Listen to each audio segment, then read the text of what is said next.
എൻ്റെ സ്വന്തം പെങ്ങൾക്ക് അസുഖം ബാധിച്ചു, ബ്രെയിൻ ട്യൂമറായിരുന്നു. ഈ ബ്രെയിൻ ട്യൂമറിന് വേണ്ടിയിട്ട് ഞാൻ പോയി ശൈഖുനാൻ്റെ അടുത്ത് പോയി. ഞാൻ പറഞ്ഞു, എൻ്റെ പെങ്ങൾക്ക് സുഖമില്ല, എൻ്റെ പെങ്ങളെ രോഗം സുഖമായി കിട്ടണം എന്ന് ഞാൻ പറഞ്ഞപ്പോൾ എന്തൊക്കെ അതിൻ്റെ കാര്യങ്ങളൊക്കെ അന്വേഷിച്ചു എന്നോട്.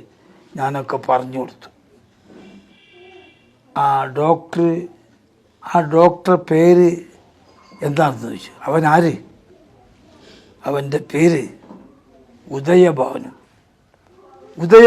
അവൻ കാഫിർ. ഇതാ പറഞ്ഞത് എന്നോട്.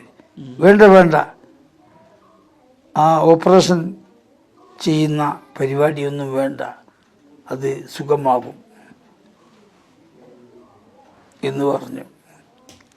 അങ്ങനെ അക്കാലത്ത് തന്നെ കോയപ്പാപ്പാൻ്റെ അടുത്തും പോയി. ഞാൻ ശൈഖുനാൻ്റെ അടുത്ത് നിന്ന് നേരെ പോയത് കോയപ്പാപ്പാൻ്റെ അടുത്തേക്കാണ്. അവിടെ പോയിട്ടും ഈ കേസുകളൊക്കെ ഞാൻ പറഞ്ഞു കൊടുത്തു. കോയപ്പാപ്പയും പറഞ്ഞു, വേണ്ട, ഓപ്പറേഷൻ വേണ്ട എന്ന് പറഞ്ഞു. അവൾ ഗർഭിണിയായിരുന്നു. ഗർഭിണിയായ ആ പെങ്ങൾ ആ ഗർഭത്തോടു കൂടി പ്രസവിക്കാതെ മരിക്കുകയാണ് ഉണ്ടായത്.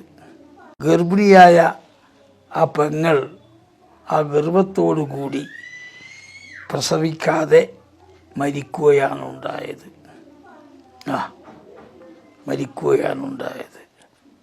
ഓപ്പറേഷൻ വേണ്ടെന്നാ പറഞ്ഞു. ഓപ്പറേഷൻ വേണ്ട. അവൻ ഉദയഭാനു, അവൻ കാഫിർ. ഇതാണ് എന്നോട് പറഞ്ഞത്. UK മജീദ് ഉസ്താദ് ഉണ്ട്, CM വലിയുള്ളാഹിയുടെ പെങ്ങട മകനാണ് UK മജീദ് ഉസ്താദ് ഷെയ്ഖ്.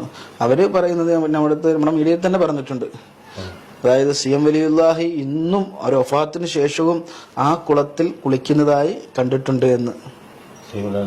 അവരുടെ വഫാത്തിന്റെ ശേഷവും ഇന്നും ഷെയ്ഖുന ആ കുളത്തിൽ കുളിക്കുന്നത് കണ്ടിട്ടുണ്ടെന്ന്.